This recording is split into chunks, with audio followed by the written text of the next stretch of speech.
Hello class 12 students, welcome to today's online class and in chapter 4 moving charges and magnetism our today's topic is magnetic dipole and dipole moment. Magnetic dipole and magnetic dipole moment. इसको पढ़ने के बाद हम लोग torque में पहुंचेंगे. What is the torque applied on a current carrying loop in a uniform magnetic field?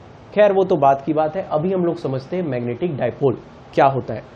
Just magnetic dipole ये topic के पहले हमने समझा है कि अगर मैग्नेटिक फील्ड में एक करंट कैरिंग कंडक्टर होगा तो उसमें फोर्स लगेगा. अगर करंट कैरिंग कंडक्टर होगा, करंट कैरिंग लूप होगा तो उसमें फोर्स लगेगा. तो चलिए अभी हम लोग समझते हैं मैग्नेटिक डाइपोल क्या होता है, फिर धीरे से देखते हैं कि वो भी टॉर्क क्या पैदा होगा.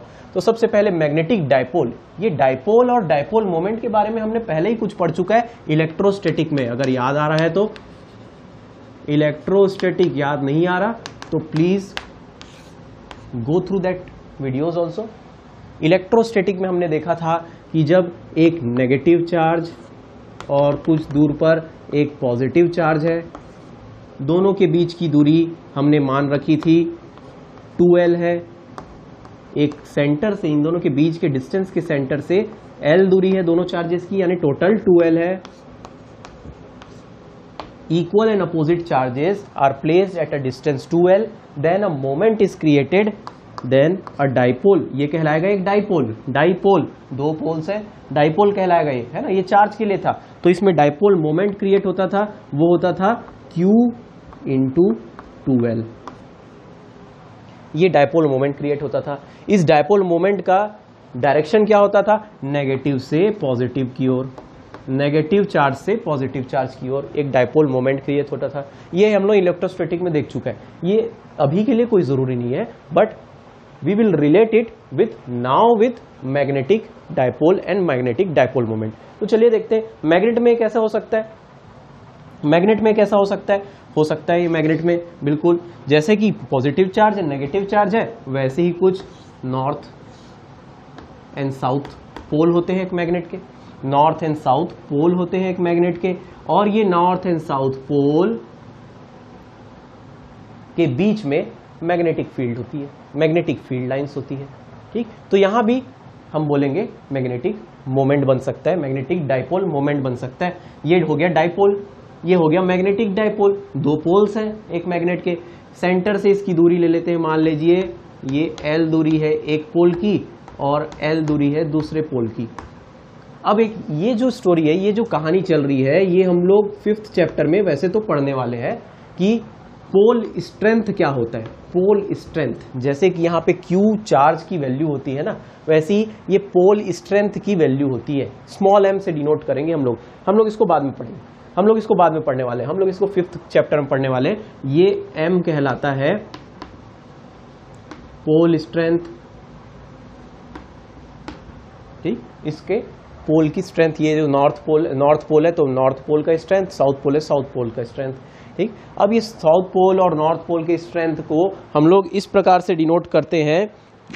किस प्रकार से, मैग्नेटिक मोमेंट के लिए magnetic moment m vector magnetic moment कहलाएगा, मैग्नेटिक डाइपोल मोमेंट कहलाएगा.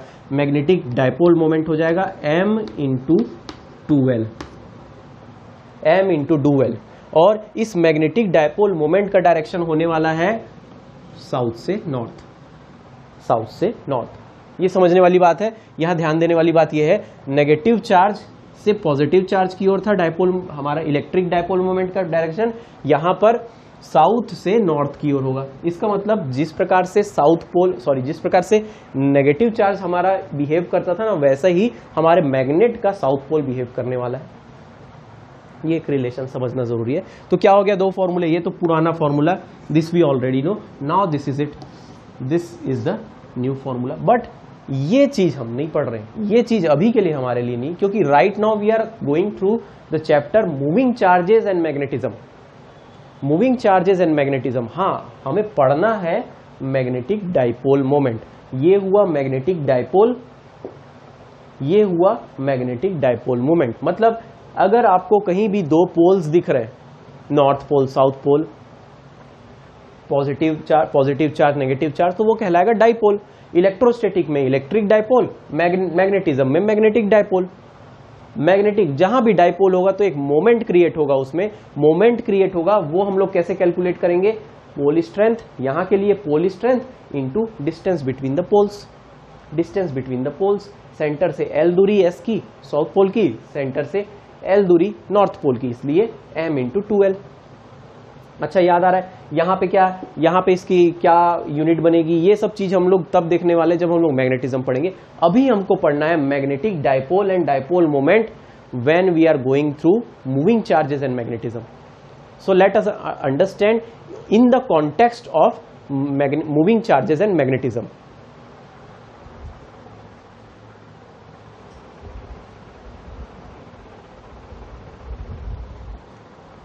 So now let us go through magnetic dipole moment of current carrying loop, और यही हमको समझना है।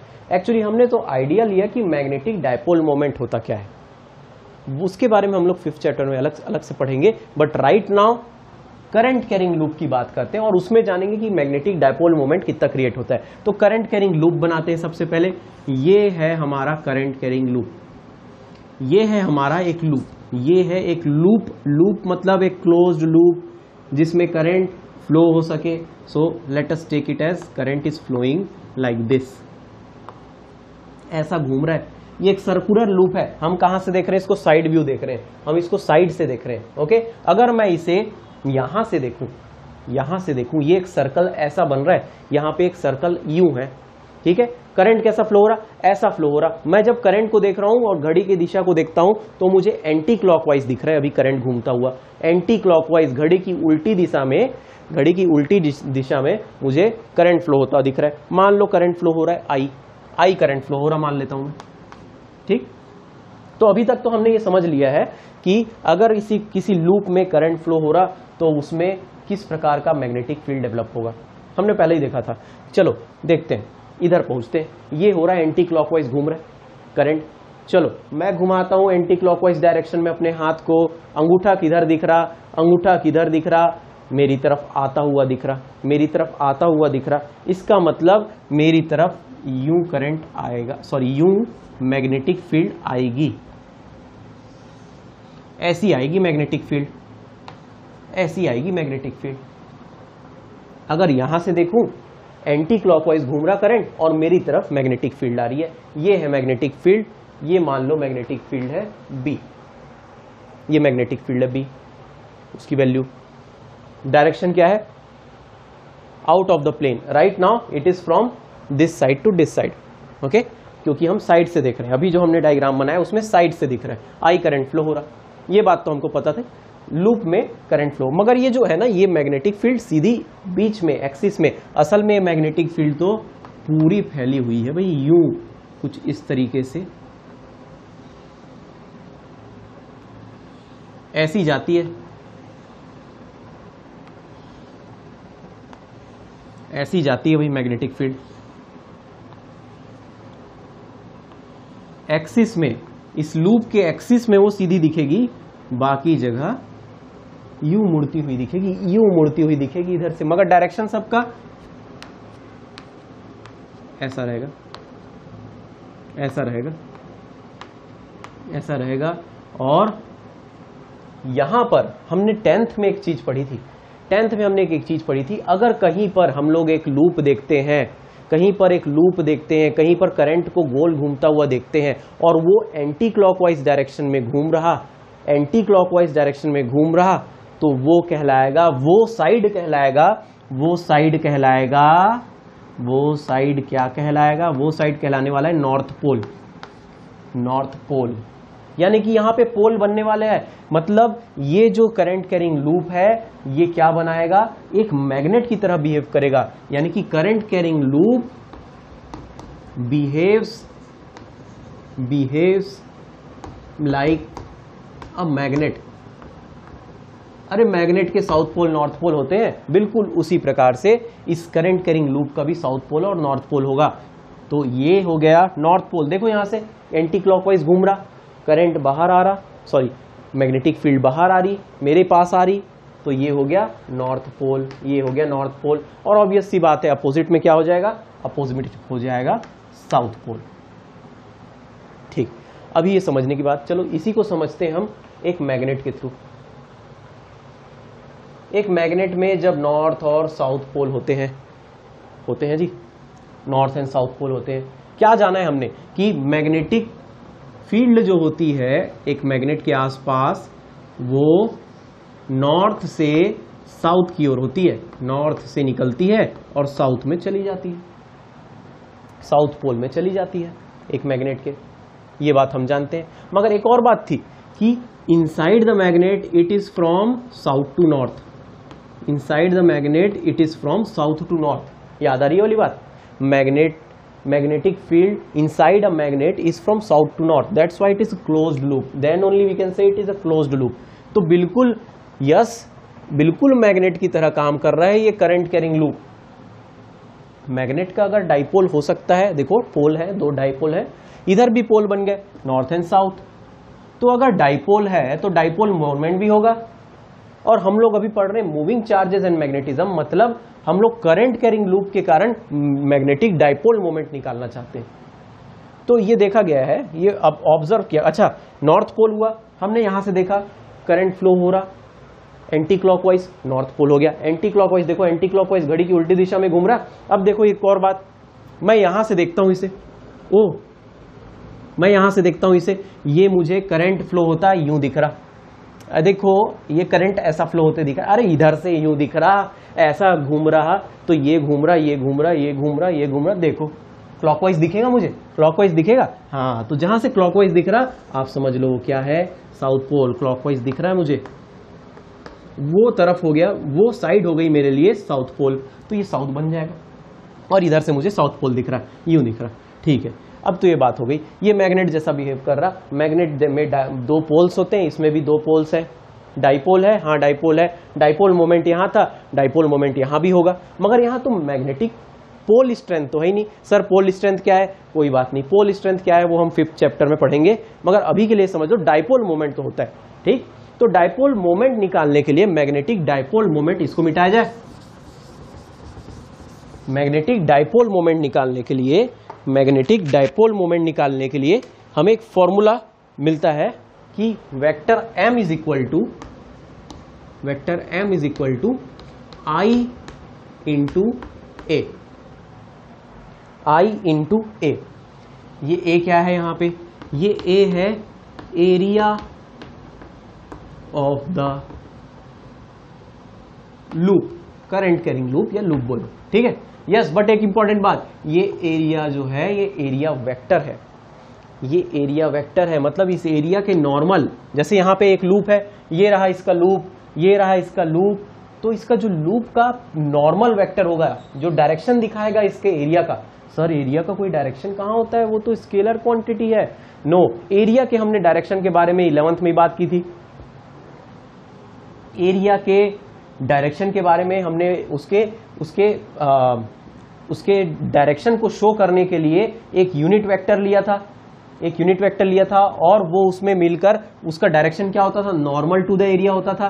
तो यही वो एरिया है, ये सर्कुलर लूप, उसका एरिया और उसका direction normal to it, normal to it. ठीक, तो ये बात हो गई, ये एरिया वेक्टर है, into it the current flowing through it will be the magnetic dipole moment. कब के लिए, करंट कैरिंग लूप के लिए। कब के लिए, करंट कैरिंग लूप के लिए। ठीक, ये बात समझ में आई, ये हो गया करंट कैरिंग लूप के लिए। अच्छा, एक और बात, यहां पे क्या यूनिट होगा इसका, मैग्नेटिक डाइपोल मोमेंट का क्या यूनिट होगा, मैग्नेटिक डाइपोल मोमेंट का ऑफ कोर्स देखो ये आई एम्पियर में है, एरिया मीटर स्क्वायर में है, तो क्या बन गया, डाइपोल मोमेंट का यूनिट बन गया, ऐसा यूनिट हो गया, ऐसा unit will be ampere metre square, ampere metre square. जानना जरूरी है, अभी जानना जरूरी है, इसी बेसिस में, इसी को जानकर अब हम लोग नेक्स्ट टॉपिक में पहुंचने वाले हैं। तो समझ में आया, अभी हमने क्या जाना कि दो पोल्स होंगे तो कहलाएंगे डाइपोल, दो पोल्स होंगे तो उनके बीच में एक मोमेंट क्रिएट होगा, उसको हम कहेंगे डाइपोल मोमेंट। इलेक्ट्रोस्टैटिक में भी पढ़े थे डाइपोल मोमेंट क्या होता है, वो कहलाया था इलेक्ट्रिक डाइपोल मोमेंट। यहां पर मैग्नेटिक डाइपोल है, मैग्नेट के लिए है तो मैग्नेटिक डाइपोल मोमेंट। मगर ये मैग्नेट कौन सा वाला मैग्नेट है, करंट कैरिंग लूप से बना हुआ मैग्नेट। एक करंट कैरिंग लूप भी मैग्नेट की तरह बिहेव करेगा, उसका भी एक साउथ पोल नॉर्थ पोल होगा। तो यस, दो पोल्स हुए तो वो डाइपोल हुआ, मोमेंट भी क्रिएट होगा, मैग्नेटिक डाइपोल मोमेंट हो गया। अब इसके लिए क्योंकि इसमें से करंट जा रहा है तो वो बन गया m vector magnetic dipole moment. It is a vector quantity is equal to I into A, a magnitude of current flowing through the loop into area vector, area का value with the direction also, तो वो हो जाएगा हमारा magnetic dipole moment के बराबर। Unit क्या बन गया उसका, एम्पियर मीटर स्क्वायर। अब इसको समझकर हम लोग नेक्स्ट टॉपिक में चलते हैं, which is torque on a circular, torque on a loop, current carrying loop in a uniform magnetic field. Let us go through that.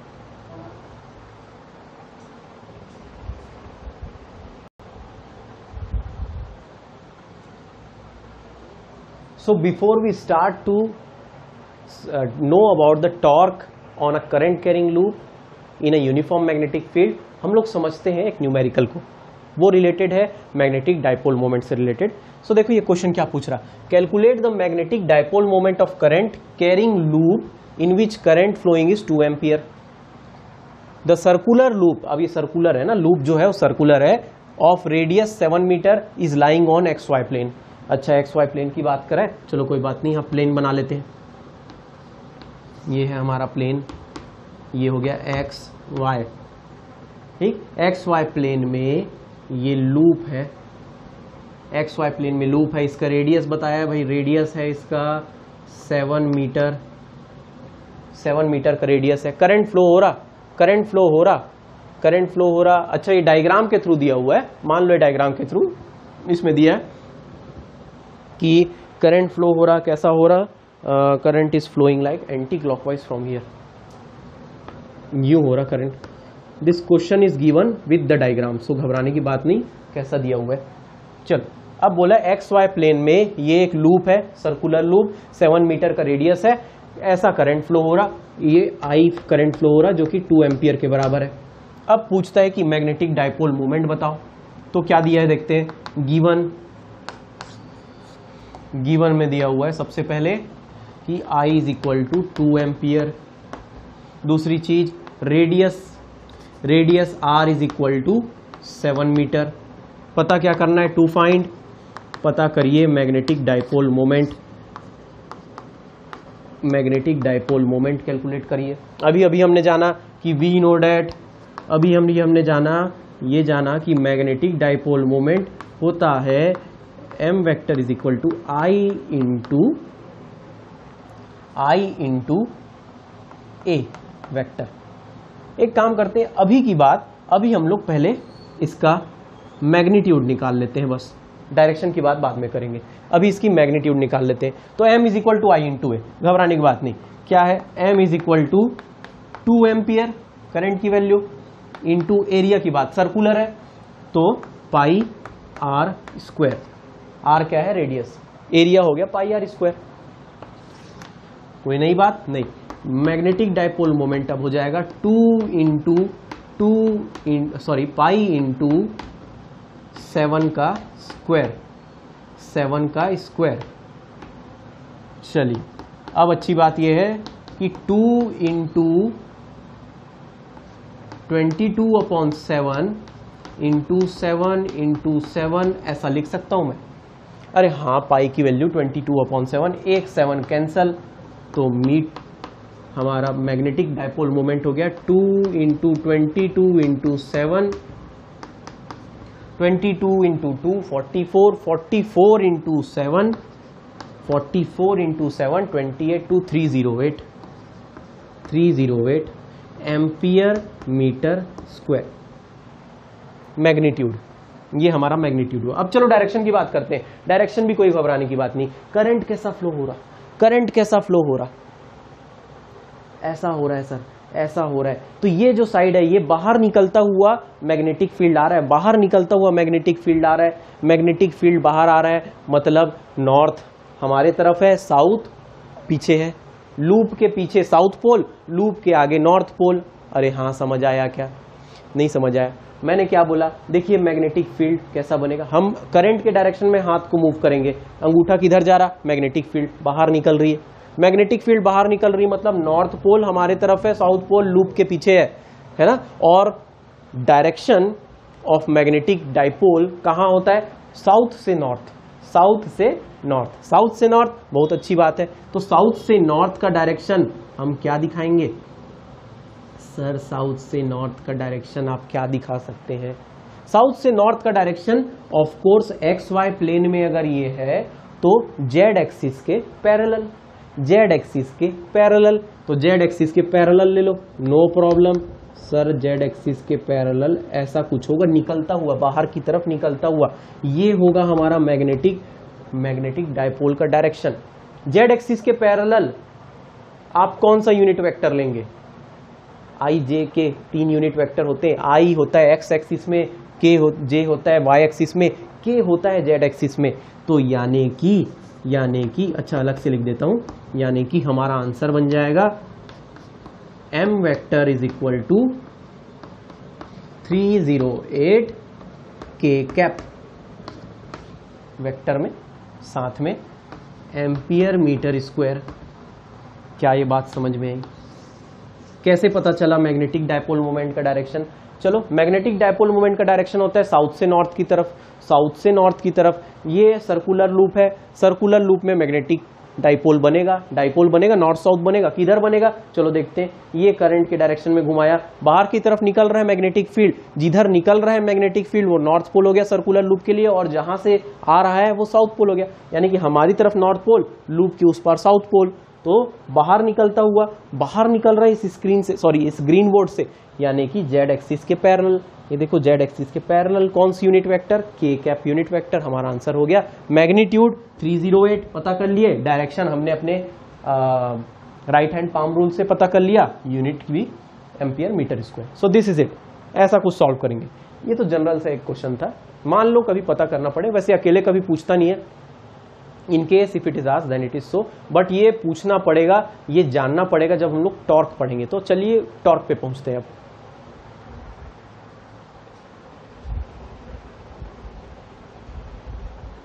So now let us move to the main topic of today's online class, which is torque on a current carrying loop in a uniform magnetic field.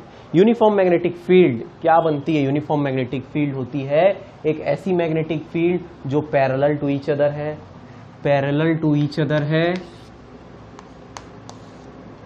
equidistant है,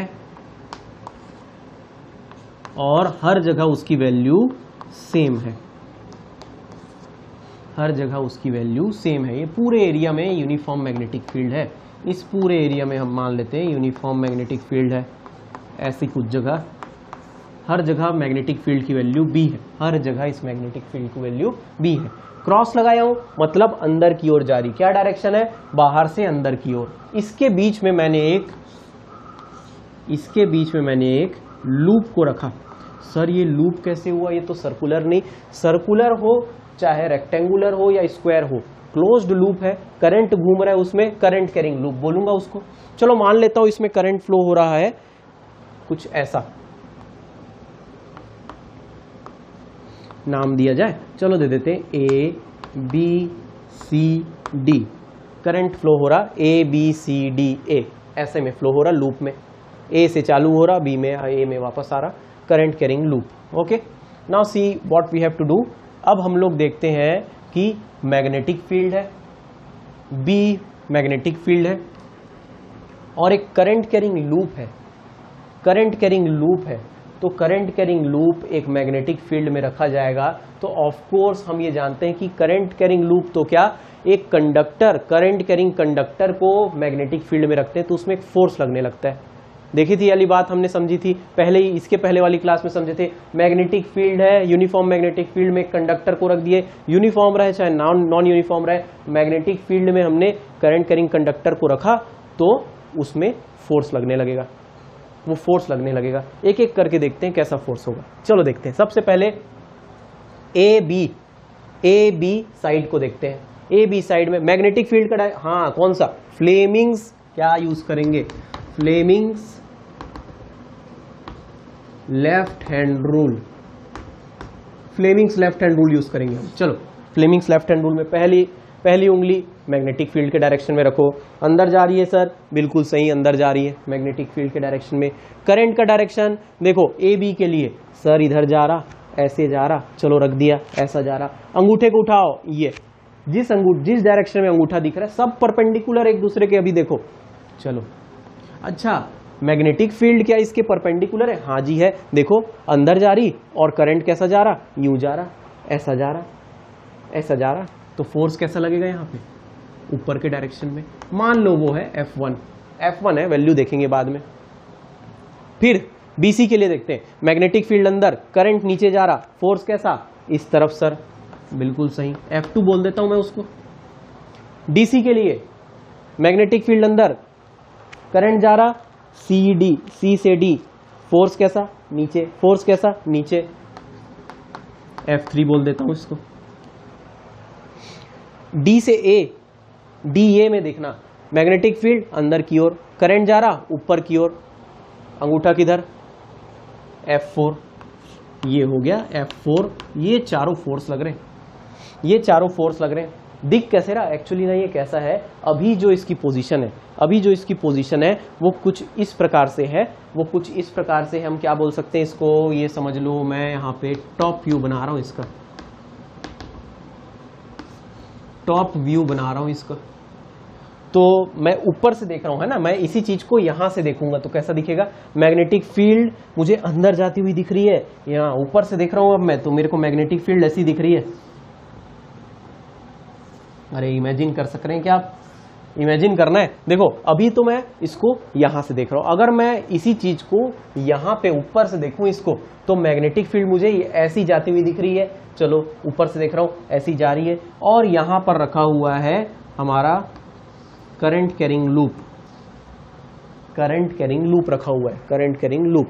magnetic field uniform है B, ठीक। ऊपर से मुझे क्या दिखेगा, A B बस दिखेगा, ए बी दिख रहा, ऊपर से ए बी दिख रहा, बाकी तो ऊपर से क्या है उसका ऊपर का टॉप व्यू दिख रहा, ठीक। अब इसमें देखो मैग्नेटिक फील्ड इसको पार कर रही है और इसमें करंट फ्लो हो रहा, इसमें अभी करंट फ्लो हो रहा। अब कौन से फोर्स दिखते हैं मुझे, देखो सारे फोर्स यहां पर, सारे फोर्स का line of action, line of action, line of action का मतलब क्या होता है, लाइन ऑफ एक्शन मतलब इस सारे साइड में जो फोर्स लग रहे हैं वो एक प्लेन पे लग रहे हैं, एक प्लेन पे। अगर ये F3 फोर्स F1 फोर्स के एक प्लेन पे लग रहा है तो अब इसकी वैल्यू पे ध्यान देते हैं, अब इसकी वैल्यू पे ध्यान देते हैं। हमने जाना था कि force on a magnetic field, force on a magnetic field is क्या आता था, हमें याद आ रहा है ILB साइन थीटा, ILB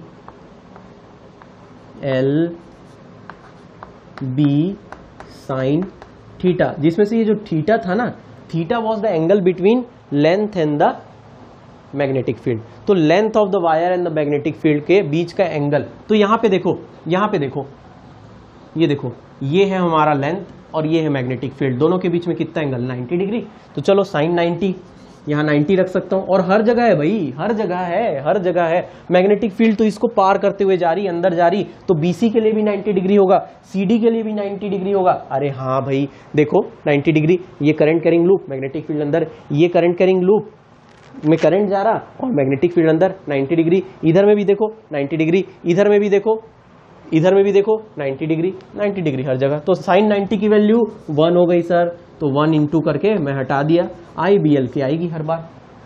ये लेंथ की वैल्यू, लेंथ के लिए हम लोग देखते हैं, लेंथ के लिए हम लोग क्या करते हैं, इसका लेंथ के बारे में बात करते हैं। मान लो इसकी लेंथ है A B का लेंथ कितना है, B है, BC का A है, CD का B है, यानी कि अपोजिट साइड्स आर इक्वल, इतना मान के चलते हैं, अपोजिट साइड्स आर इक्वल, ठीक। तो चलो IBL F1 के लिए क्या हो जाएगा,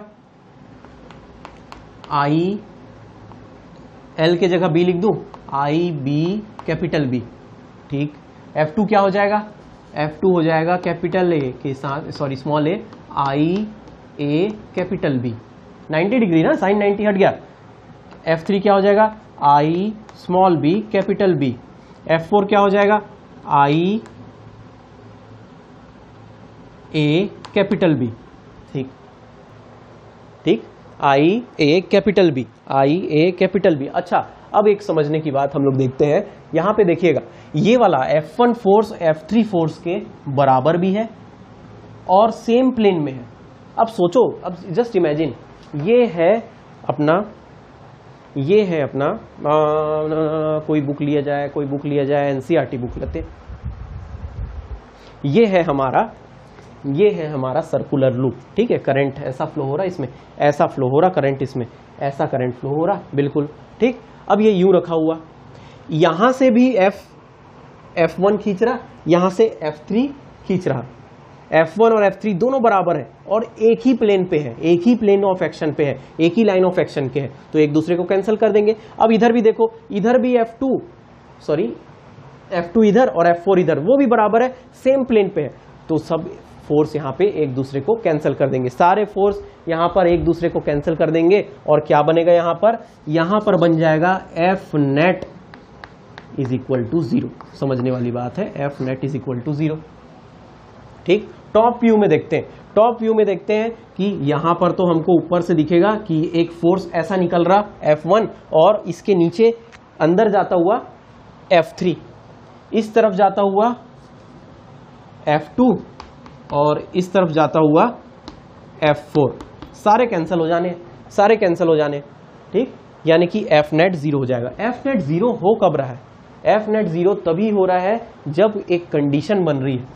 क्या कंडीशन बन रही है वो, जब मैग्नेटिक डाइपोल मोमेंट, देखो इसमें मैग्नेटिक डाइपोल मोमेंट कैसा बनेगा, मैं यहां से खड़े होकर देख रहा हूं, ये क्लॉकवाइज है, ये क्लॉकवाइज दिख रहा है मुझे, है ना, क्लॉकवाइज में घुमाता हूं हाथ को, चलो ऐसे घुमा रहा हूं, मैग्नेटिक फील्ड अंदर जा रही है, हाँ, यानी इसके कारण जो मैग्नेटिक फील्ड बन रही है वो इस दिए हुए मैग्नेटिक फील्ड से एंगल 0 बना रही है। या फिर बोलता हूं मैं, इसके कारण जो मैग्नेटिक डाइपोल बन रहा है, देखो ये इसमें मैग्नेटिक डाइपोल का डायरेक्शन क्या हुआ, देखो करंट ऐसा घूम रहा, अंदर की ओर जा रहा है, साउथ से नॉर्थ की ओर जा रहा है, तो अंदर की ओर, है ना, यहां से अंदर की ओर मैग्नेटिक डाइपोल बन रहा है, ऐसे M वेक्टर ऐसा बन रहा है, मैग्नेटिक डाइपोल अंदर की ओर। ठीक, मैग्नेटिक डाइपोल अंदर की ओर, सॉरी, क्या बोला मैंने,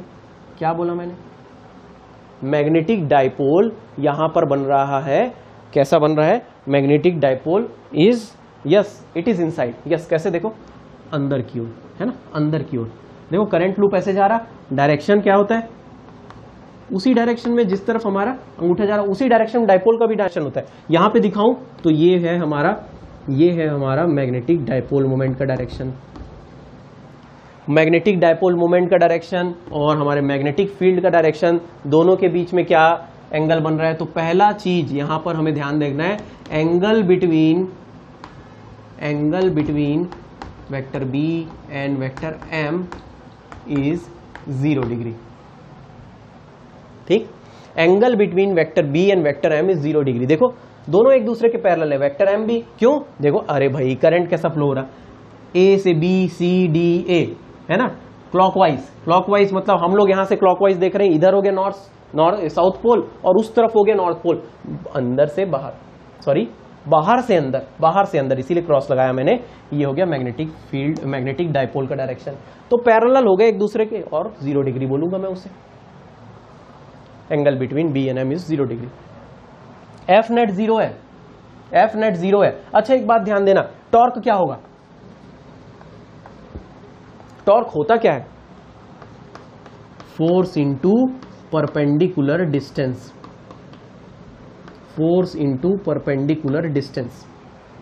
अरे याद आ रही क्या, 11वीं की बात है, फोर्स इंटू परपेंडिकुलर डिस्टेंस। चलिए समझते हैं, दो फोर्सेस हैं, मुझे इसको गोल घुमाना है ना, मुझे इसको गोल घुमाना है, तो मुझे एक फोर्स चाहिए होगा जो इसको इधर खींचेगा धकेलेगा, और एक फोर्स चाहिए होगा जो इसको अपनी तरफ खींचेगा। मतलब इसको यूं घुमाने के लिए मुझे दो फोर्सेस चाहिए, दोनों इक्वल होने चाहिए, मगर दोनों का डायरेक्शन अपोजिट के साथ साथ not in the same line.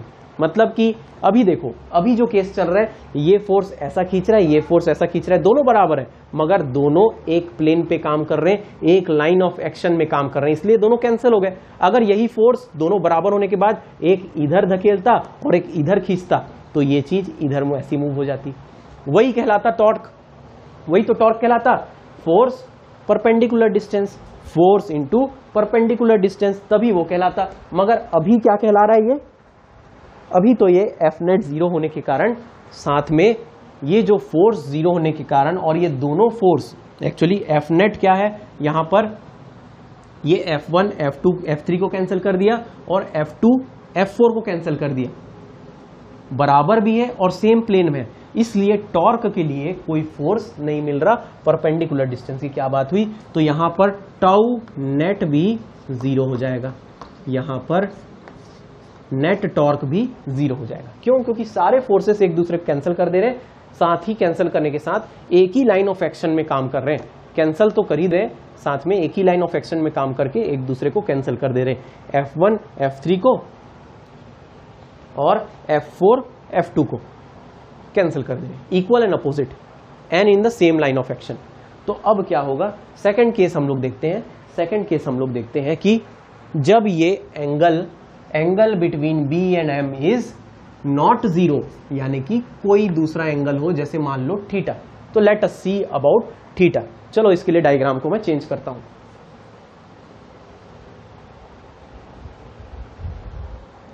So now we are going to take angle between B and M is theta. चलो इसको समझते कैसे दिखेगा। ये हमारा फिर से वही मैग्नेटिक फील्ड, मैग्नेटिक फील्ड कैसा है, यूनिफॉर्म है, पैरेलल है, इक्वी डिस्टेंस है, और इसके बीच में कहीं पर मैग्नेटिक फील्ड के बीच में एक रखा हुआ है सर्कुलर लूप, एक सर्कुलर लूप रखे हुए। पहले उसका एंगल को हमने उसके मैग्नेटिक डायपोल मोमेंट के एंगल को उसके मैग्नेटिक फील्ड के एंगल से अलग लिया था, है ना। हाँ, अब हम लोग कुछ अलग लेने वाले हैं। ये एक एंगल में आ गया, अब एक एंगल में आ गया है, ये एक एंगल में आ गया है ये, ठीक। ये रहा A B C D, magnetic field है। यहाँ करंट कैसा फ्लो हो रहा था, A से B से C से D से वापस A, ऐसा जा रहा था। अब एंगल थीटा है, यहाँ पे एक एंगल थीटा में आ गया, ये एक पर्टिकुलर एंगल में आ गया। उसको देखने के लिए ना वो एंगल घूमा कैसे, हम लोग टॉप व्यू देखते हैं, ऊपर से देखते हैं, यहाँ से देखेंगे इसको, तो मैग्नेटिक फील्ड हमको ऐसी जाती हुई दिख रही है, ऐसी जाती हुई दिख रही है, ऐसी जाती हुई दिख रही है। और ये जो ऊपर से देखेंगे ए बी दिखेगा, हाँ ए बी दिख रहा है मुझे, ए बी पार्ट दिख रहा है ना। यहाँ पे ए है, यहाँ पे बी है, और इसी के नीचे सी और डी बी है, इसी के नीचे, वो हमको दिख नहीं पा रहा है अभी, ठीक। अब देखो करंट अभी ए से बी में कैसे जा रहा, सी से जा रहा, फिर सी में जा रहा, डी में जा रहा, फिर ए में जा रहा, ठीक। अभी देखते पहले तो एंगल में है वो कैसे दिखेगा। तो देखो इसका डाइपोल कैसा होगा, अरे देखो ये घूम रहा, ये घूम रहा, एक पर्टिकुलर डायरेक्शन पे ये इसका डाइपोल मोमेंट होगा। कहाँ, अंदर की तरफ, अंदर की तरफ। ऊपर से देखूं ना तो कुछ ऐसा होगा, ऊपर से देखूं ना तो कुछ ऐसा होगा, ऐसा होगा। एक और यहाँ पे मैग्नेटिक फील्ड का मैं बना लेता हूँ और यूनिफॉर्म भी रख लेता हूँ ताकि आपको गड़बड़ ना लगे। तो देखो यहाँ पे ये मैग्नेटिक डाइपोल मोमेंट का डायरेक्शन और मैग्नेटिक फील्ड का डायरेक्शन के बीच में एक एंगल मिल गया, कुछ भी एंगल है, वेरिएबल ले लेते हैं थीटा। अगर ऐसा थीटा मिले तो क्या होगा, क्या फोर्स लगेंगे, क्या टॉर्क मिलेगा, देखते हैं उसके बारे में, ठीक। अब देखो करंट, अब सब फोर्स की बात करते हैं। ए से बी में गए, मैग्नेटिक फील्ड अंदर, करंट जा रहा, मैग्नेटिक फील्ड अंदर, मैग्नेटिक फील्ड अंदर। अब देखो ये जो एंगल है, देखो ये बिल्कुल वैसा ही हुआ, ये अभी जो है ना, ये ए बी सी डी, ये कुछ ऐसा हो गया, ऐसा हो गया, ऐसा कुछ हो गया, ठीक। अब देखो थीटा आ गया, यहाँ पे दोनों के बीच के एंगल थीटा आ गया, इसमें एक फोर्स लगेगा, मान लेते हैं F1।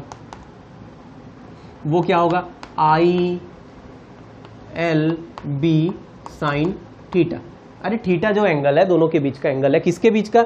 मैग्नेटिक फील्ड के और लेंथ के बीच का। यहां पर लेंथ है, यहां पर हमारे लिए लेंथ हो गया, वो थीटा जो है एंगल वो लेंथ हो गया। चलो इस एंगल को मैं मान लेता हूं, चलो इसको मैं थीटा मान लेता हूं। यहां पर ये एंगल हो गया, ये एंगल हो गया थीटा। चलो हमारे हिसाब से ये एंगल हो गया थीटा। तो यहां पर एंगल जो है, यहां पर एंगल जो है मैग्नेटिक डायपोल मोमेंट का मैग्नेटिक फील्ड से थीटा है। ठीक, magnetic dipole moment circular loop से परपेंडिकुलर होता है। तो यहां पर ये मैग्नेटिक फील्ड है और मैग्नेटिक फील्ड से ये लेंथ का जो एंगल है, मान लो हम ले लेते हैं अल्फा ले लेते हैं अभी के लिए। तो यहां पे आ जाएगा अल्फा ले लूं, अभी ले लेते हैं अल्फा। वैसे बाय द वे ये जो अल्फा होगा ना, ये अल्फा होगा 90 माइनस थीटा ही होना है, इसलिए मैं अभी उसको सॉल्व नहीं कर, देखते हैं वो क्या होगा, वो कैंसिल हो जाना है। ठीक है, मैं अल्फा ले लेता हूं दोनों के बीच का। सर थीटा होता था एंगल, तो एक और थीटा भी आ गया, तो उसको हम यहां पे अल्फा ले लेते हैं। चलो अब देखते हैं इस BC के लिए मैग्नेटिक फील्ड अंदर, direction of current BC downwards, magnetic field अंदर, डायरेक्शन ऑफ करंट डाउनवर्ड। अरे हाँ भाई, ये रहा हमारा सर्कुलर लूप, थोड़े एंगल में आ गया, मगर है तो वो सीधा perpendicular to the magnetic field हो रहा है। ठीक है, perpendicular to the magnetic field, ये रहा डायरेक्शन हो गया फोर्स का कुछ इस तरफ, ये हो गया F2। अब एक बात बनती, सर यहाँ पे तो एंगल अल्फा नहीं था, यहाँ पर तो एंगल अल्फा था। देखो मैग्नेटिक फील्ड, तो आपने एंगल ऑफ ये करंट को, लेंथ को आपने इस डायरेक्शन में क्यों लिया? क्योंकि मैंने L sin अल्फा लिया मैंने, मतलब वो कंपोनेंट जो इस अल्फा से 90 डिग्री बना रहा था, इस मैग्नेटिक फील्ड से 90 डिग्री बना रहा था, इसका लेंथ का वो कंपोनेंट जो 90 डिग्री बना रहा था, इसीलिए साइन अल्फा। याद रखना ये कैसा जाता, ये कुछ ऐसा जाता, ये वाला कंपोनेंट मैंने लिया था, इसीलिए तो वो हमने ये देख चुका है। हमने कहा देखा था जब हमने इसका सॉल्व किया था, IBL साइन थीटा वाली बात जब की थी, तो ये L साइन थीटा कौन सा होता था? लेंथ का component perpendicular to the magnetic field. तो magnetic field perpendicular to the magnetic field, length का कंपोनेंट, फोर्स हो गया ऊपर F1। इधर की बात करते हैं F2 की, मैग्नेटिक फील्ड अंदर, करंट नीचे जा रहा, फोर्स इधर। अच्छा इसका क्या होगा? ये हो जाएगा I करंट घूम रहा, मान लो I करंट घूम रहा, ILB, इसका लेंथ। अब देखो इसका लेंथ कितना था? AB का लेंथ का क्या था हमारे लिए? B था, स्मॉल b था। अरे हाँ स्मॉल b था, हाँ सर स्मॉल b था। और ये BC कितना है हमारे लिए? A है। अरे स्मॉल a लिए थे, इसको B, इसको A, इसको B, इसको A, ऐसा कुछ लिए थे। ठीक, ये हो गया। यहां पे मैंने साइन थीटा बीटा कुछ क्यों नहीं लगाया? तो देखो यहां पर आएगा साइन 90। कैसे साइन 90 आएगा? देखो मैग्नेटिक फील्ड ऐसे, और करंट का डायरेक्शन पहले से ही नीचे है, कुछ दूसरे डायरेक्शन में ही है, तो वो थीटा की वैल्यू जो अल्फा की वैल्यू है यहाँ के लिए वो 0 हो गई।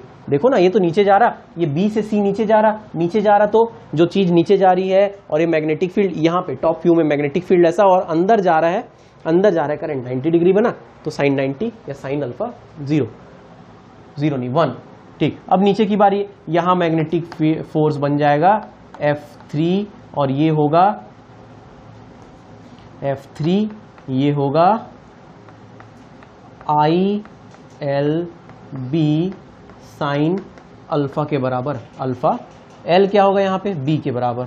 So small b into capital B sine alpha, दोनों एक दूसरे को कैंसिल करने वाले हैं, जैसे मैंने पहले बताया था। देखते हैं अभी, और यहाँ पर F4 होगा IAB के बराबर। देखो ये भी length perpendicular to the magnetic field है, नीचे ऊपर जा रहा करंट, मैग्नेटिक फील्ड अंदर जा रही, फोर्स इधर जाएगा, और परपेंडिकुलर है। अरे देखो ये वही वाली बात, ये लेंथ इसके परपेंडिकुलर नहीं हुआ, ये देखो ये वाला साइड मैग्नेटिक फील्ड अंदर जा रहा बिल्कुल, तो यहाँ पे हो गया IAB साइन अल्फा 90 डिग्री, तो साइन अल्फा 1 हो गया, तो IAB। यहाँ भी तो F2 और F4 दोनों बराबर है, F1 और F3 भी बराबर है। मगर ध्यान रखने वाली बात यह है, ध्यान रखने वाली बात, तो यहां पे उसको दिखाने की कोशिश करता हूं मैं। F2 ऐसा लग रहा और F4 ऐसा लग रहा, ठीक। और F1 बाहर की तरफ लग रहा और F3 अंदर की तरफ लग रहा। इससे समझते ये हमारा सर्कुलर लूप है, ये हमारा रेक्टेंगुलर लूप है। ये है B A B A A B C D, एक एंगल में है अभी, ठीक है। यहां पर एक फोर्स लग रहा ऊपर खींच रहा और उतना ही मैग्नीट्यूड का फोर्स नीचे खींच रहा। दोनों एक ही लाइन में पड़ेंगे, एक ही लाइन ऑफ एक्शन होगा, एक दूसरे के इक्वल है, एक दूसरे के अपोजिट है। यहां पर एक पड़ रहा, अरे कैसे दिखा, कैसे दिखा, अभी दिखाते हैं।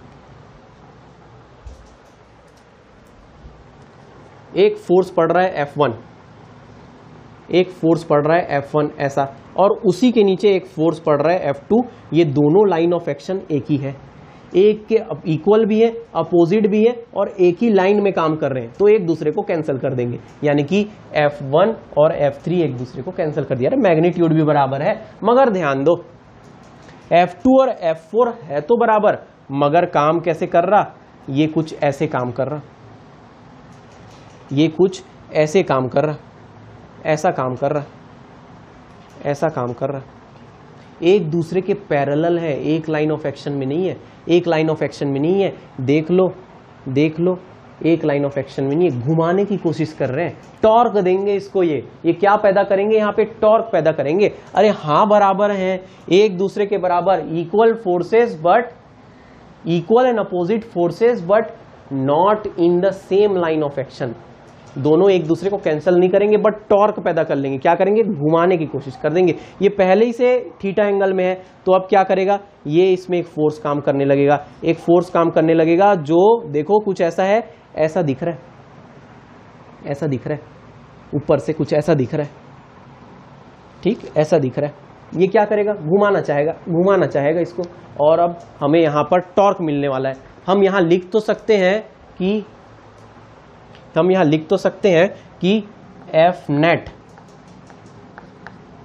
F net is equal to 0। मैं नहीं लिखता F net is equal to 0, नहीं लिखता, मैं लिखता हूं F1 minus F3 is equal to 0 लिखता हूं। F1 और F3 एक दूसरे को कैंसिल कर देंगे कैंसिल भाई। क्यों, एक ही लाइन ऑफ एक्शन में, उन लोग बिल्कुल एक लाइन ऑफ एक्शन में काम कर रहे हैं, मगर F2 और F3 एक लाइन ऑफ एक्शन में नहीं है। एक काम कर रहा है ऐसा, तो एक उससे थोड़े दूर में, उसके दूर में इधर काम कर रहा है बराबर। एक ऐसा काम कर रहा, देखो एक ऐसा काम कर रहा और एक ऐसा काम कर रहा। देखो एक का लाइन ये जा रहा और एक का लाइन ये जा रहा है, पैरेलल, दोनों की इक्वल है, मगर अब ये टॉर्क पैदा करेंगे, ये टॉर्क पैदा करेंगे, ये टॉर्क पैदा करेंगे। अब इस टॉर्क की वैल्यू को हम लोग पता करेंगे, टाउ की वैल्यू को हम लोग पता करेंगे। टाउ इज इक्वल टू कितना आएगा, ये टाउ की वैल्यू कितनी आएगी। चलो कैलकुलेट करते हैं, चलो कैलकुलेट करते हैं। यहां पर हमको मिल चुका है, क्या मिल गया है, F1 and F2, sorry F2 and F4, इसको मिटाया जाए। F2 एंड F4 की बात करनी है अब हमें, F2 एंड F4 की बात करनी है हमें। तो F2 और F4, F2 काम कर रहा है U, F4 काम कर रहा है U।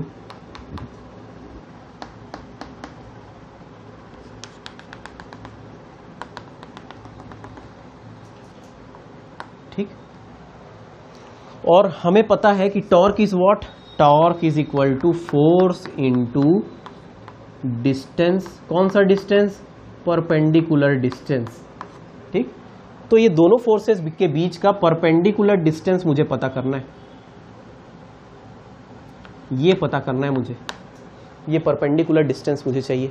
ठीक, तभी तो उसको वैल्यू रखूंगा, परपेंडिकुलर डिस्टेंस। ठीक, मगर मुझे एक चीज मालूम है, क्या मालूम है सर, कि ये देखो ये क्या साइड था, ए और बी, ए बी साइड, दोनों के बीच की दूरी क्या थी, बी थी, स्मॉल बी थी, स्मॉल बी थी, अरे हाँ स्मॉल बी थी, B2 B2। ठीक, B2 B2। अब देखो यहां पर एक बात को समझिए, एक बात को और समझना कि यहां पर मैग्नेटिक फील्ड का डायरेक्शन ऐसे में, ये यहां पर डाइपोल मोमेंट ऐसा था और मैग्नेटिक फील्ड ऐसा था। दोनों के बीच थीटा एंगल था। ठीक, ये थीटा है, ये थीटा है, तो क्या ये भी थीटा होगा? ये थीटा है, यहां पर ये थीटा है, तो क्या ये भी थीटा होगा? सोचो, क्या ये थीटा होगा? अरे हाँ, ये सर थीटा होगा। कैसे होगा? चलो देख लेते, चलो देख लेते। मैंने इसको पीछे ले गया, ये भी थीटा हुआ, ठीक, ये भी थीटा हुआ। अब हम लोग देखते हैं कि इसमें से, इस थीटा में से, देखो इस थीटा में से मुझे यहां पर मिलना है, मुझे यहां पर मिलना चाहिए, मुझे यहां से, चलिए इसको थीटा नहीं, देखो इसको, देखो ये मैग्नेटिक डायपोल इस लेंथ के परपेंडिकुलर है, यानी कि ये 90 डिग्री है, ठीक, 90 डिग्री है, ये थीटा हो गया, तो ये 90 माइनस थीटा हुआ, ये 90 माइनस थीटा हुआ, ये कितना हुआ? 90 माइनस थीटा। ठीक, अब देखिए ये फोर्स का जो लाइन है, ये फोर्स का जो लाइन है, अरे वो मैग्नेटिक फील्ड के तो परपेंडिकुलर था, याद आ रही है? मैग्नेटिक फील्ड ऐसा है, ऊपर से देख रहे हैं मैग्नेटिक फील्ड ऐसा है, करंट नीचे जा रहा था, फोर्स 90 डिग्री बना रहा था, यानी कि ये फोर्स का लाइन जो है वो 90 डिग्री यहाँ पे बना रहा है, 90 डिग्री। ठीक, यहाँ भी 90 है, ऑफ कोर्स 90 90, तो 90 माइनस थीटा प्लस 90 प्लस ये वाला एंगल, तो ये वाले एंगल की वैल्यू क्या? अरे ये 90 माइनस थीटा, देख लिया हमने, ये पूरा थीटा, तो ये पूरा 90 माइनस थीटा, ये वाला 90 माइनस थीटा, है ना, ये 90 माइनस थीटा हुआ। कहाँ से कहाँ? देखो यहाँ से यहाँ, क्या गौर कर पा रहे हो? इमेजिन कर पा रहे हो? इमेजिन कर पा रहे हो? देखो बी का मैग्नेटिक डाइपोल मोमेंट से एंगल थीटा था, ठीक, मैं ये एंगल निकालना चाहता हूं। क्यों निकालना चाहता हूं आपको पता चलेगा अभी। ये एंगल निकालना चाहता हूं मैं, ठीक, क्यों निकालना चाहता हूं? मुझे ये डिस्टेंस चाहिए, परपेंडिकुलर डिस्टेंस चाहिए, ठीक, तो ये थीटा हुआ, तो ये 90 माइनस थीटा हो गया। क्यों हो गया? क्योंकि ये मैग्नेटिक डाइपोल इस पूरे लूप से परपेंडिकुलर है, तो ये 90 माइनस थीटा हो गया, और ऑलरेडी फोर्स का जो लाइन है वो मैग्नेटिक फील्ड से 90 है, तो ये 90 माइनस थीटा, ये 90, तो ये थीटा ही तो बचेगा, ये वाला एंगल थीटा बचेगा। चलो ठीक है, थीटा बच गया सर, मानते हैं आपकी बात, थीटा बच गया, तो चलो थीटा बच गया तो थीटा ही की बात करते हैं बस, यानी कि कुछ यूं होगा, कुछ यूं होगा, ये थीटा हो गया, ये पूरा लंबाई, ये पूरी लेंथ हो गई बी, ये पूरी लेंथ हो गई बी, ठीक।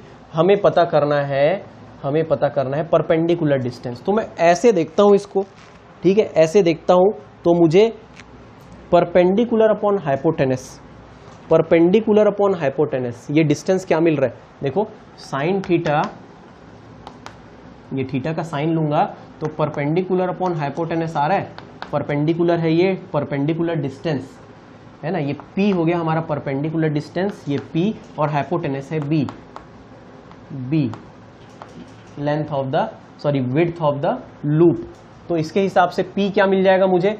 B साइन थीटा, क्या मिल जाएगा? Sine theta is equal to perpendicular upon hypotenuse, hypotenuse small b के बराबर है, यानी कि P अपॉन स्मॉल b, तो यहां से मुझे मिलेगा perpendicular is equal to B sine theta, ये हो गया B साइन थीटा के बराबर, यानी कि टाउ इज इक्वल टू लिख सकता हूं मैं फोर्स, जो जिसकी वैल्यू रखूंगा, और ये हो गया B साइन थीटा। याद रखना ये थीटा हमारा एंगल है मैग्नेटिक डाइपोल मोमेंट और मैग्नेटिक फील्ड के बीच का, ठीक। अब इसमें से देखना ये B साइन थीटा हो गया, फोर्स की वैल्यू क्या होगी? अरे फोर्स की वैल्यू हमें यहाँ पे लगने वाला फोर्स F2 और F4 दोनों एक बराबर था, I A कैपिटल B हमने लिया था, I A कैपिटल B लिए थे, I A कैपिटल B ऐसा आया था। तो अब हमारा सब मिलाकर क्या आने वाला है? ये आ गया I A capital B small b into sine theta, यानी कि थोड़ा सा अरेंज करके लिखते हैं, टाउ इज इक्वल टू आना है I A into small b into capital B magnetic field वाला साइन थीटा, ये आ गया। अब एक बात ध्यान देना, ये एक रेक्टेंगुलर लूप था जिसका विड्थ था B और लेंथ था A, तो इसका एरिया क्या होगा? Area is equal to length into breadth, A into B, चलो लिख देते हैं, एरिया निकल जाएगा टाउ इज इक्वल टू, ये तो हमारा एरिया बन रहा है I into A into B into sine theta. ये है याद रखने वाली बात, ये हमारा टॉर्क का जनरल फॉर्मूला। ये टॉर्क मिलेगा हमें, ये टॉर्क क्या करेगा, ये टॉर्क क्या करने वाला है, इस लूप को घुमाएगा, इस रेक्टेंगुलर लूप को घुमाने की कोशिश करेगा, घुमाने की कोशिश करेगा। क्यों? क्योंकि दो फोर्सेस काम कर रहे हैं, दो फोर्सेस F2 एंड F4। अरे F1 और F3 जो है वो तो हमेशा कैंसिल होते रहेगा, मगर ये F2 और F4 इसको पैरेलल मिलेंगे और ये थीटा एंगल में जब रहेगा तो इस पे एक टॉर्क काम करने लगेगा, टॉर्क काम करेगा, इसको गोल घुमाने की कोशिश करेगा और हमें एक, ठीक दिख रहा है, हमें एक टॉर्क मिलेगा यहाँ पे और टॉर्क की वैल्यू हमें दिख गई I A B sine theta. ठीक, I A B sine theta, I A B sine theta. अब एक बात ध्यान देना, यहाँ पर ये I A B sine theta में से आई इंटू ए क्या होता है, आई इंटू ए क्या होता है? हाँ सर, आई इंटू ए तो मैग्नेटिक डाइपोल मोमेंट हमने देखा था। अरे magnetic dipole moment is equal to I into A vector, देखे थे क्या? तो बिल्कुल यहाँ पे magnetic dipole moment is equal to I into A, तो मैं उसकी जगह लिख सकता हूँ, इसकी जगह थोड़ा सा और आगे बढ़ा के लिख सकता हूँ। इनकेस कभी ऐसा दिया हो तो मैं magnetic dipole moment m is equal to sorry tau is equal to M B sine theta बोल सकता हूँ। टॉर्क भी एक वेक्टर है, मैग्नेटिक डाइपोल भी एक वेक्टर है, मैग्नेटिक डाइपोल मोमेंट भी एक वेक्टर है और मैग्नेटिक फील्ड भी एक वेक्टर है, और साथ में साइन थीटा का रिलेशन दिख रहा है, यानी कि torque tau is equal to magnetic dipole moment cross product with magnetic field. यानी कि यहां पर जो टॉर्क का जो डायरेक्शन होगा ना वो परपेंडिकुलर टू मैग्नेटिक फील्ड भी होगा और perpendicular to magnetic dipole moment भी होगा, दोनों के परपेंडिकुलर। ये हमने देख चुके हैं पहले ही, है ना। ऐसा होता है, ऐसा क्या होता है कि देखिए फील्ड कैसी जा रही है, ऊपर जा रही थी, मोमेंट कैसा जा रहा था, है ना, किधर ही किसी थीटा एंगल में जा रहा था, उसका साइन थीटा लिए हमने, उसका साइन थीटा लिए हैं, तो उसका जो टाउ मिल रहा है वो दोनों के परपेंडिकुलर होगा। मैग्नेटिक फील्ड साइन थीटा हमें कैसा मिलेगा, टॉर्क कैसा मिलेगा, टॉर्क का डायरेक्शन मिलेगा हमें अंदर की तरफ, यहाँ पे, यहाँ पर, है ना। क्यों आप सर लेफ्ट हैंड रूल कैसे लगा रहे हैं? अरे लेफ्ट हैंड रूल नहीं लगा रहा मैं, क्रॉस प्रोडक्ट का रूल, दोनों के परपेंडिकुलर, दोनों के परपेंडिकुलर मिलेगा मुझे, दोनों के परपेंडिकुलर मिला मुझे टॉर्क का डायरेक्शन। चलिए टॉर्क का क्या यूनिट होता है? टॉर्क का यूनिट न्यूटन मीटर, याद रखना न्यूटन मीटर। अरे कैसे? Newton force perpendicular distance metre में, तो न्यूटन मीटर इसकी यूनिट होती है। ऐसा यूनिट अगर आपको टॉर्क की कभी कैलकुलेट करनी पड़ जाए, टॉर्क तो न्यूटन मीटर टॉर्क की यूनिट होगी। अच्छा एक और बात, अभी देखो क्या मिली हमको, ये मिल गया सर, ये भी मिल गया सर, और tau is equal to I A B sine theta. ठीक है, बेसिक फॉर्मूला ये है, ये याद रहेगा, ये भी हो जाएगा, क्योंकि हमें पहले से ये वाली बातें याद है। क्या याद है? कि m is equal to I into A, आज ही देखा है हमने। टॉर्क मैक्सिमम कब होगा, मिनिमम कब होगा? यहां से देखते हैं, मैक्सिमम कब होगा, मिनिमम कब होगा। अच्छा ये भी बात आती है, मैक्सिमम कब होगा, मिनिमम कब होगा, और साथ में ये बात समझ में आई, मिटाया जाए। एक बात और आती है कि मान लो ये जो रेक्टेंगुलर लूप है वो नंबर ऑफ टर्न्स में हो, नंबर ऑफ टर्न्स में हो, कितने नंबर ऑफ टर्न्स है उसके, कितने बार उसमें लपेटे हैं, यूं है ना। ये क्या है, ए बी ऐसे लपेटे रेक्टेंगुलर में, ऐसे में और एक लपेटा, और एक लपेटा, और एक लपेटे, और एक लपेटे, और एक लपेटे, ऐसे करके मान लो n नंबर ऑफ टर्न्स है, n number of turns of wire है जिसमें से करंट फ्लो हो रहा, तो हमारा टाउ हो जाना है, हमारा टाउ टॉर्क हो जाना है, tau is equal to N I A B sine theta, जिसमें से टाउ है टॉर्क, आई है नंबर ऑफ टर्न्स, एन है नंबर ऑफ टर्न्स, आई है करंट जो उसमें फ्लो हो रहा, ए है उसका एरिया, बी है मैग्नेटिक फील्ड की इंटेंसिटी साइन थीटा में से थीटा है मैग्नेटिक डाइपोल मोमेंट और मैग्नेटिक फील्ड के बीच का एंगल। ठीक, ये बात हुई। अब एक बात आती है अब एक बात आती है, यहीं पे फंसी हुई बात आती है कि मैक्सिमम कब होगा और मिनिमम कब होगा। तो देखो यहाँ पर मैक्सिमम कब होगा, मिनिमम कब होगा, इन सब चीज की वैल्यू पे रख कर बता सकते हैं। मगर एक चीज है जो हर एक जगह चेंज हो रही है, वो है एंगल। और हमें मालूम है कि साइन थीटा मैक्सिमम कितना होता है, मैक्सिमम कितना होता है, मैक्सिमम होता है जब हमें मिलता है theta is equal to 90 degree, यानी कि sine theta is equal to 1। Sine की मैक्सिमम वैल्यू 1 होती है, तो इसीलिए टाउ मैक्स मिल जाएगा हमें। मैं एन वाली बात नहीं लेता, IAB साइन 90 की वैल्यू 1 हो गई, यानी कि I into A into B हमारा टाउ मैक्स की वैल्यू हो गई, टाउ मैक्स की वैल्यू हो गई I into A into B, याद रहेगा। या फिर बोल सकते हो इसी को tau max is equal to I, ये क्या होता है MB, ऐसा भी दिखेगा मैग्नेटिक डाइपोल मोमेंट के लिए। अभी देखो मिनिमम कब होगा, वो भी कोई बड़ी बात नहीं। केस 2 मिनिमम कब होगा, टाउ मीन ऑब्वियस सी बात है जब theta is equal to 0 degree या फिर 180 डिग्री होगा। तब क्या होता है, sine 0 degree and sine 180 degree कितना मिलता है जी, इज इक्वल टू 0 मिलता है हमको। तो वहां पे साइन थीटा की वैल्यू 0 रख दिए, तो यहाँ पे टाउ मीन आपको मिलेगा 0 के बराबर। और ये कब होता है, इस पे ध्यान देना, जब ये जो लूप है अभी ऐसे दिख रहा है ना, ये टेढ़ा दिख रहा, जब इसका एंगल ऐसा रहेगा, M ऐसा, B भी ऐसा। अरे अभी तो ऊपर जा रहा ना, अभी तो मैग्नेटिक फील्ड ऐसे जा रही, ये ऊपर से देख रहे हैं मैग्नेटिक फील्ड ऐसे जा रही, और मैग्नेटिक डाइपोल मोमेंट अभी ऐसा है, ये थीटा एंगल है मैग्नेटिक डाइपोल मोमेंट। ये ऐसा ना हो कि बिल्कुल फ्लैट हो, अभी मैग्नेटिक डाइपोल मोमेंट और मैग्नेटिक फील्ड दोनों एक दूसरे से 0 एंगल बना रहे हो। तब हमें 0 या फिर पलट दो यूं 180 डिग्री बना रहे हो, तब आपको क्या दिखेगा, टाउ मीन 0 दिखेगा। उस समय टॉर्क काम ही नहीं कर रहा। मगर ज्यादा कब होगा, जब ये मैग्नेटिक फील्ड ऐसी होगी, सॉरी जब ये लूप ऐसा होगा, मैग्नेटिक डाइपोल मोमेंट इधर की तरफ है मगर मैग्नेटिक फील्ड ऐसी है। तो फोर्स कैसा काम कर रहा है, इसको मैक्सिमम काम कर रहा है। कितना लग रहा है उसमें, IAB करंट I, एरिया उसका A और मैग्नेटिक फील्ड B, इतने के लायक टॉर्क काम कर रहा है, उसमें टॉर्क काम कर रहा है, और वो टॉर्क इसको घुमाने की कोशिश कर रहा है मैक्सिमम। कब, जब वो 90 डिग्री में है मैग्नेटिक फील्ड के। कौन, मैग्नेटिक डाइपोल मोमेंट। तो मैग्नेटिक डाइपोल मोमेंट भी सीखे हमने, और आज torque on the current carrying loop in a uniform magnetic field भी समझा। अब थोड़ा सा देख लेते हैं एक न्यूमेरिकल इससे रिलेटेड, और ये फिर अच्छे से समझ में आ जाएगा।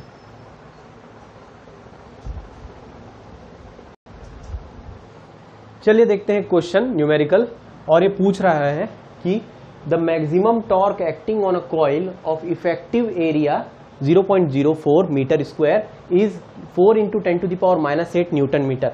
एरिया दे दिया है, मैक्सिमम टॉर्क दिया है, याद रखना मैक्सिमम टॉर्क दिया है, घुमाता ऐसा ही है, मैक्सिमम टॉर्क दिया है, टॉर्क नहीं, maximum torque. When the current is 100 micro ampere, find the magnetic field in which it is kept. यानी मैग्नेटिक फील्ड पूछ रहा है, मैग्नेटिक फील्ड की इंटेंसिटी पूछ रहा है। गिवन में आएगा सबसे पहले एरिया दिया है sir, A is equal to 0.04 metre square. Tau max दिया है, याद रखिएगा मैक्स यानी कि 4 × 10⁻⁸ न्यूटन मीटर, कोई बड़ी बात नहीं, आसान सा है। उसके बाद करंट की वैल्यू दे दिया I is equal to 100 × 10⁻⁻6 ampere. क्या गलत लिखा, माइक्रो का मतलब ये -6, 10⁻⁻6। पूछा क्या है, टू फाइंड बोलता है, पता करो मैग्नेटिक फील्ड कितना होगा। Magnetic field is equal to question mark. Direction के बारे में बताया नहीं, डायरेक्शन के बाद पता भी नहीं करना है। चलो तो पता करना है मैग्नेटिक फील्ड, मगर हमें टाउ मैक्स का फॉर्मूला मालूम है। टाउ मैक्स होता कब है actually, we know that tau max तभी होता है जब मैग्नेटिक डाइपोल का डायरेक्शन मैग्नेटिक फील्ड से 90 डिग्री में होता है, यानी कि थीटा की वैल्यू 90 डिग्री, यानी कि tau max is equal to I into A into B। अरे साइन थीटा 1 हो गया, साइन 91 हो गया, इसलिए वो नहीं लिखा हूं मैं। तो टाउ मैक्स की वैल्यू रख दो 4 × 10⁻⁻⁸ -8 is equal to 100 into 10 to the power -6 into 0.04 into B नहीं पता है, बी पता करते हैं। b इज इक्वल टू क्या हो जाएगा, बाकी सबको इधर ले आओ और b को वहीं रहने देना, तो 4 into 10 to the power -8 upon 100 into 10 to the power -6 into 0.04। हाँ सही है, ठीक है। 10 टू द पावर 2 लिख दूं, 100 को 10 टू द पावर 2 लिख दो सर। 4.04 को मैं 4 अपॉन 100 लिख दूं, बिल्कुल लिख दो, हुआ भी मतलब, ठीक है। तो b इज इक्वल टू अपने को मिलने वाला है, देखो 10 to the power 2 minus 10 to the power into 10 to the power -6 यानी 4 into 10 to the power -8 upon 10 to the power -4। अरे हाँ 2 - 6 -4। अब देखो ये जो 100 है ऊपर निकल गया और 100 ये ऊपर मल्टीप्लाई हो गया और ये 4 यहीं रह गया, कोई बात नहीं, 4 तो कैंसिल हो रहा है वैसे भी, तो b इज इक्वल टू ये कैंसल, ठीक। ये 10 टू द पावर 4 ऊपर जाकर 10 टू द पावर -4 जाकर ऊपर 10 टू द पावर 4 बन जाएगा, यानी कि 1 इंटू 10 टू द पावर -8, ये 100 को 10 टू द पावर 2 लिख दूं और ये नीचे वाला 10 टू द पावर -4 ऊपर जा गया 10 टू द पावर 4 बन गया, 10 टू द पावर 4 बन गया। देखते हैं आगे क्या मिल रहा है, मिल ही गया आंसर, मिल ही गया, जो कि बोल रहा है कि b is equal to 1 into 10 to the power -8 plus 2 plus 4, तो b इज इक्वल टू मिल रहा है हमको 1 into 10 to the power -8 plus 6, यानी कि b is equal to 1 into 10 to the power -2 tesla. Tesla में आएगा, ऐसा यूनिट चल रहा है, पूरा टेस्ला में आएगा। तो ये हुआ हमारा answer, find the magnetic field in which it is kept. Answer बनेगा magnetic field in which the coil was kept is 1 into 10 to the power -2। Answer लिखना है, ये हमारा आंसर होगा। This is it.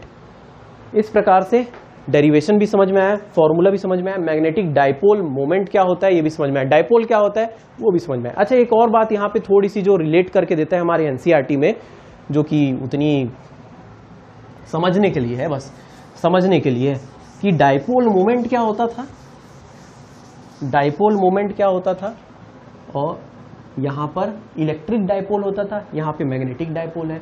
यहाँ पर हमारा टाउ की वैल्यू आई, टॉर्क की वैल्यू आई m क्रॉस b, है ना, torque is equal to m cross b, m vector cross b vector, cross product of b vector. और वहां क्या आई थी, वहां पे टाउ की वैल्यू क्या आई थी, अरे इलेक्ट्रोस्टैटिक में ये तो मैग्नेटिक वाला हो गया, इलेक्ट्रोस्टैटिक में क्या आई थी, p cross e, magnetic dipole moment है ये इलेक्ट्रिक डाइपोल मोमेंट है, ये मैग्नेटिक फील्ड है, ये इलेक्ट्रिक फील्ड है, ये टॉर्क पैदा हो रहा है, ये टॉर्क पैदा हो रहा है उस लूप में, बिल्कुल वही बात है, बिल्कुल वही बात है। तो ये रिलेट करना है हमको, वहां पर मैग्नेटिक डाइपोल मोमेंट है अपने अभी में और मैग्नेटिक फील्ड है, यहाँ वहां पर क्या था, इलेक्ट्रिक डाइपोल मोमेंट था और इलेक्ट्रिक फील्ड थी। So that is just relation, how you can relate about it to get the torque. So this is it for today. I hope you have understood. Try to solve more number of questions from a reference book and keep studying.